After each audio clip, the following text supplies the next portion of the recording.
This is the story of Emma Golding, in her own words, and how she overcame a personal disability to be able to do again and enjoy her greatest love, that of working and competing with horses. I was riding seriously when I was 12, but I'd done a bit in England before that.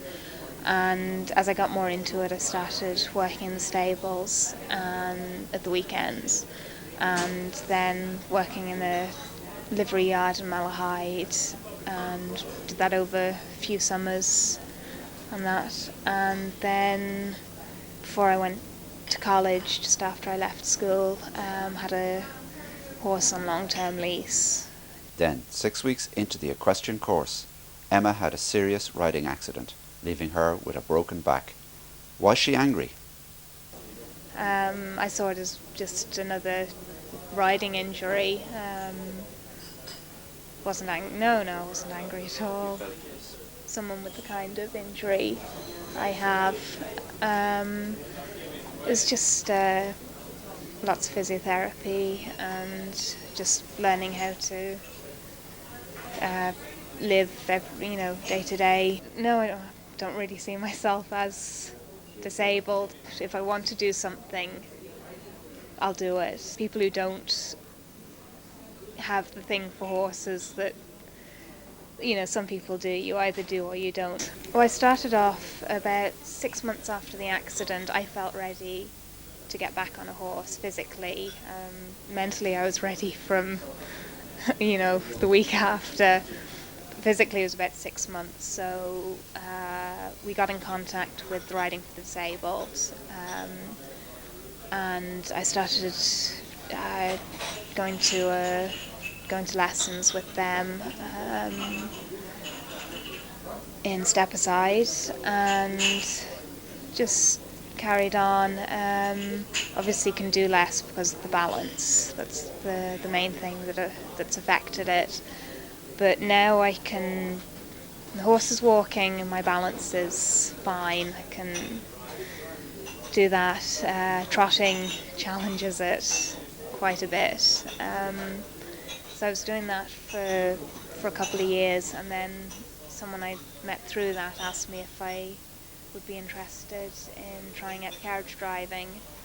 So tried that and found that, I love it, and I find it, I prefer it, so I get more out of it than from the riding, because there's nothing I can't do as compared to anyone else. So I can do as much as anyone, and I can get the more excitement from it than the riding. Although I do still, really like the riding. One horse-related discipline that I never tried before the accident, and it is. I mean, it's as exciting as riding. It's fine with the horse and that. But yeah, once I'd got it into my head that it wasn't going to move as grand, and it does take a while, because compared to riding, if you're used to riding, you feel very remote in a carriage. So you feel, it's when you're riding, you have your whole body to control the horse. With the driving, you only have your hands and your voice. So a few weeks after I started, I was asked if I'd like to take part in a class for disabled drivers at national championships in Punchestown, which I did, and that was great just to get back to. There's a whole atmosphere around a competition, whether it's show jumping or 3-day eventing or any kind of horse thing. There's an atmosphere around the competition that you just don't get with anything else. It was great to get back. Competition in Scotland next summer, which that's the aim. So everything from now on is going to be working towards that. But it's international. Once we get into the training, it'll be a good few days a week. there's that, and also other work to get, because I need to get fitter, because especially the middle day of the competitions, you're driving for about an hour on the middle day, so that really, if you're not up to it fitness wise, would take it out of you. It'll be 3 days. Day 1 would be dressage, along the same lines as a ridden dressage.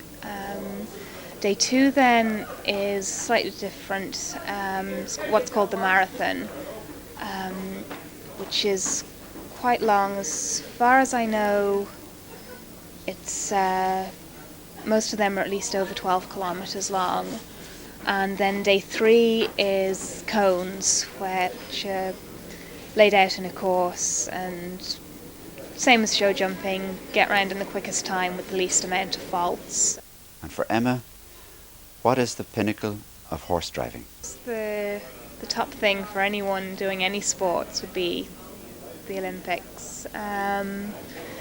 But carriage driving isn't, as yet, an Olympic event, so maybe be introduced sometime in the future.